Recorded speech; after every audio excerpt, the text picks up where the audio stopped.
Mr. Anthony, because we've got to get through this. We've got to push, push, push. Yes. And the next bit of news we should talk about is immediately following WrestleMania 39, the merger of the UFC and the WWE into one $21 million entertainment company, and the return of, I'm not going to call him Vince McMahon from now on, I'm calling him Vincenzo McMahon with that shitty porn star stash, and the fact that he's dyed his hair. It looks like he's practically shat himself and just put it all over his face. Oh, Well, he's the WWE's version of Hugh Hefner now. oh my God. Ah, Oh my God. I think it's really That's interesting. I images was I don't thinking need. about it a bit last night, and I think actually Vince has manufactured this so he can stay involved and on top, because he's got a 2-year contract as an employee of WWE. He remains as chairman of the board of WWE with those other couple of guys. And it was almost like, well, I don't really want to sell it, but I'm not going to let it run without me there. To some degree, I get it. You know, it's his business, his company. He built it from $1 million when he bought it off his dad to, $9 billion. So fair enough. I sort of get that. So this was probably the only way he could remain in control to a certain degree. He still controls all the shares. He's got $3.5 billion worth of shares or something.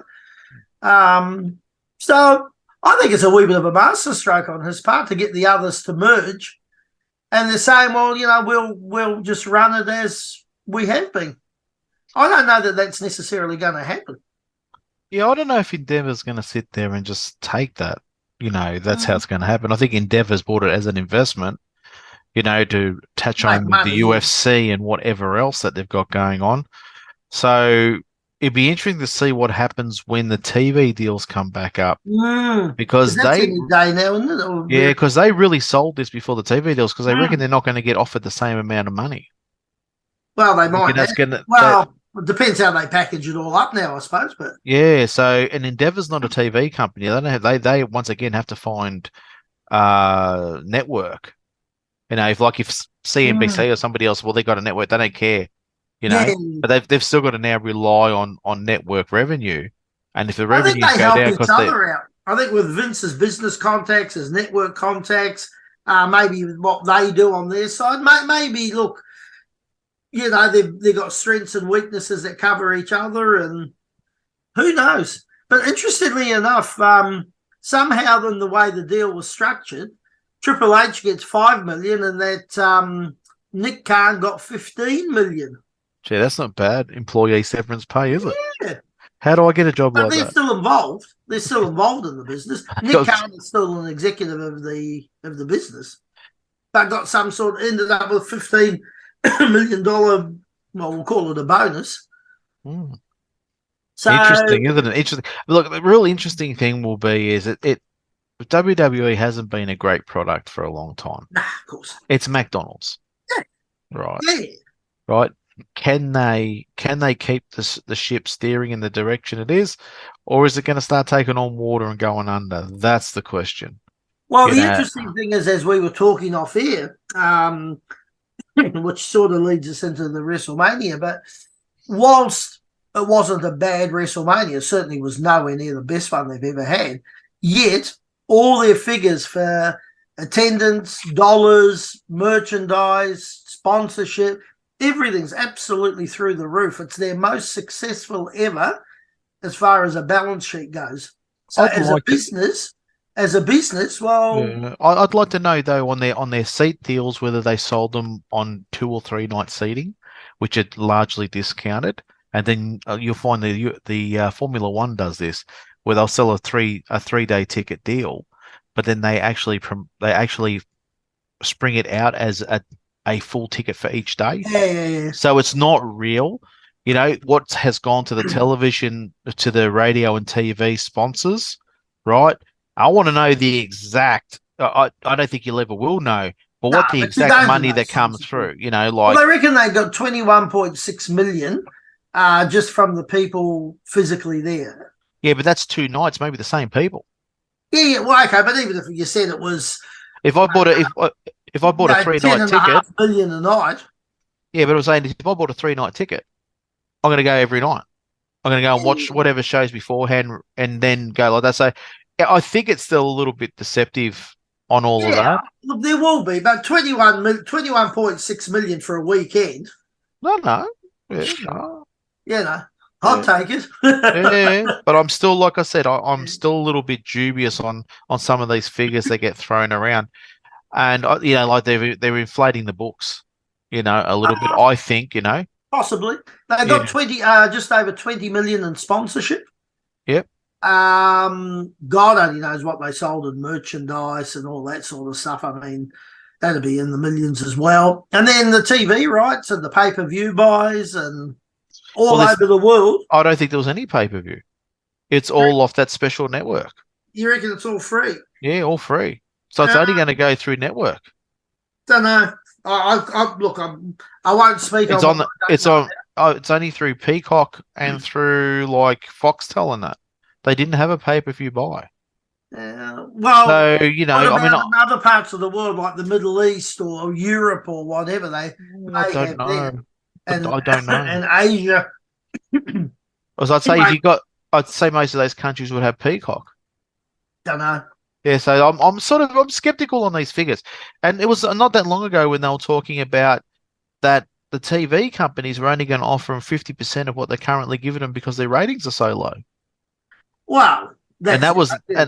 and that was, you know, through, you know, the not through off the internet, that was through, you know, mainstream media. So, you know, I'm dubious. I think, look, I'll give Vince McMahon this and Nick Khan this, right? It is a master stroke to offload this now when I think it's going to tank with the TV companies in the next 2 or 3 months. What they're going to offer them, I think it's an absolute master stroke. Vince McMahon's done it again. You know, Well, he's ended up personally with just under 3.6 billion. yeah, it's absolute master stroke. Absolute master stroke. Oh, You know, but single-handedly has absolutely fucked the business. oh look, and I think we we'll probably get into the matches now, which will Let's get on to these which will matches. probably explain that point a little bit more, because as we were talking, and Anthony will introduce us into the matches, but yeah, there were some matches that were not WrestleMania quality. At very best, they would be mid-card on a normal pay-per-view. If in fact they should have even been on at all. But we'll go through them one by one. I think quality over quantity. They didn't have the quantity of matches they do, which means that normally, so you would have expected the quality to be a lot higher. And there were some matches that did not deserve to be on, you know, the greatest showcase of all, or whatever they call it. Yeah. Well, night 1 had 8, night 2 had 5. That's, you know, it's a sizable card, still 13. Is that correct? Have I got that right? I don't know. I didn't count them, but we'll go through them. But Mick, you'd normally get more matches. So we got less matches than normal, which is fine. But you would then expect that you've super handpicked the talent, and that the quality of those matches. I mean, there was a couple of very, very, very good matches, which I wanted to talk about. I gave a couple of 9.5s, which I'd have never done. Well, I didn't actually put a number against most of these matches. I'll be honest with you. I didn't put a number against them because I was just sitting there watching the show. But, you know, to be absolutely honest with you, I think it's the 2-night layout is a crock of shit. And, you know, WrestleMania should be your best matches that you can put together on one night showcase. You ain't going to see a show this good all year round. This is just a SummerSlam or a Survivor Series. It's nothing fucking special. Yep. You know, And I think that's the point I'm alluding to, that they weren't WrestleMania quality matches. They were pay-per-view matches, but not WrestleMania. This is your super card. This is what you hang your hat on for the whole year and drag in the next year. And well, I think they failed there. I mean, there was certainly some great matches, and we'll talk about them. But gee whiz, sort of make like some of them get a Guernsey because they're there. It's like they got some great touch talent, footy. didn't get a bloody Guernsey. Yeah, touch footy, mate. You know, like just you get a Guernsey, mate, because you're there. Yeah. You didn't get a go last year, so we'll give you a go this year. Anyway, let's get in this. Let's get on this pig and see what it's doing.